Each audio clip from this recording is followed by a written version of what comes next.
Hi friends, good morning. అందరూ ఎలా ఉన్నారు? అందరూ బాగుండాలని కోరుకుంటా. నేను మీ జ్యోతి, విశాఖపట్నంలో. అందరూ బాగున్నారా లేదా? అందరూ హ్యాపీగా ఉన్నారా? ఇంకేంటబ్బా సంగతులు? ఈరోజు ఒక చిన్న వీడియోతో మీ ముందుకు వచ్చానండి. యాక్చువల్గా నేను లాస్ట్ టైం మీకు ఒక సారీ పెట్టాను. ఆ సారీ స్టిచ్చింగ్ అండి ఈరోజు. అయితే నాకు ఆల్రెడీ నేను ఫ్యాషన్ డిజైనర్ అండి, అన్నీ స్టిచ్ చేస్తూ ఉంటాను. అయితే మనకు మెడికల్ పెట్టిన తర్వాత అది స్టిచ్చింగ్ అన్నది చేయడానికి అసలు అవకాశం కుదరక నేను ఇది మెడికల్లో చూసుకోవాల్సి వస్తుందండి. మిషన్స్ అని ఇంట్లో పెట్టేశాను. మీకు మిషన్స్ కూడా ఇప్పుడు చూపిస్తాను. నేను నా దగ్గర ఎన్ని మిషన్స్ ఉన్నాయన్నది ఒకసారి మీరు అందరూ చూడండి, ఓకేనా? చూడండి, ఇది హై స్పీడ్ మిషన్, పెద్ద మిషను. ఇప్పుడు ఈ బ్లౌజ్ అండి స్టిచ్ చేస్తున్నాను నేను. ఇది దీనికి క్లాత్ డిజైన్ చేద్దామని చెప్పేసి బ్లౌజ్ స్టిచ్ అయిన తర్వాత మళ్ళీ మీకు నేను వీడియో అనేది పెడతాను. ఇది కాటన్ డ్రెస్ అండి, మొన్న తీసుకున్నాను నేను పండా ఆయన దగ్గర. ఇది కాటన్ సంబర్ కదా, బాగుంటుందని చెప్పేసి తీసుకున్నానండి. డ్రెస్ కూడా కొంచెం స్మూత్గా ఉన్నది. ఇంకా వేసుకున్న తర్వాత కూడా ఎలా ఉంది లుక్ అన్నది కూడా మీకు ఫోటో పెడతాను. బాగుంది డ్రెస్ అయితే. ఈ సారీ ఆల్రెడీ మీకు నేను లాస్ట్ టైం పెట్టాను కదా, నా మిషన్స్ అండి ఇవి.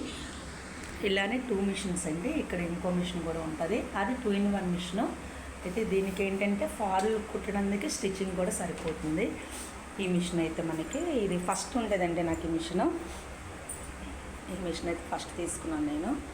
ఈ మిషన్ తర్వాత నాకు ఈ పెద్ద మిషన్ అన్నది తీసుకోవడం అన్నది జరిగిందండి. అంటే ఎందుకు అంటే ఎక్కువ వర్క్ చేస్తున్నాను, అవసరం పడుతుందని చెప్పేసి ఈ మిషన్ నాకు వెంటనే అప్పుల్లో నేను 30,000లోగా ఈ మిషన్ అయితే తీసుకున్నానండి. ఈ మిషన్ తీసుకొని ఇప్పుడు మనకి 2019లో నేను ఈ మిషన్ కొన్నానండి. ఈ మిషన్ కొన్న తర్వాత నేను ఒక 2 ఇయర్స్లా వర్క్ చేశాను. అప్పుడు కరోనా స్టార్ట్ అయిన తర్వాత ఈ వర్క్ అన్నది నేను ఆఫ్ చేశానండి. ఆఫ్ చేసినాక మెడికల్ పెట్టాను, మెడికల్లో చూసుకున్నాను. ఇప్పుడైతే మాత్రం ఇంట్లో బ్లౌజెస్ ఏమున్నా సరే నేనే స్టిచ్ చేసుకుంటాను, బయటకైతే ఎక్కడ ఇవ్వనండి. ఈరోజు ఇది వీడియో మనకి. ఇంకొక విషయం ఏంటంటే చిన్న ఇన్ఫర్మేషను. నిన్న నేను వాడపల్లి వెళ్ళాను కదండి. వాడపల్లి వెళ్ళేటప్పటికి సేవ నాకు నేను గర్భగుడిలోనే పడింది. నాకు 4 నుంచి 7:30లో గర్భగుడి నుంచి సేవ అయితే అయిపోద్దండి. వెళ్ళిపోదాం అన్న మూమెంట్లోనే నిన్న నర్సరావుపేట నుంచి ఒక 2 లేడీస్ అన్నది దర్శనానికి వచ్చారండి. మొన్న నైట్ బయలుదేరంటే వాళ్ళు. నిన్న నైటు ఫ్రైడే 4 o'clock వచ్చేసి వాళ్ళు ఫ్రెష్ అప్ అయిపోయి దర్శనానికి వచ్చారండి. దర్శనం అయిపోయిన తర్వాత అందులో ఉన్న ఒక ఆవిడకైతే మాత్రం చాలా సీరియస్ అయిందండి.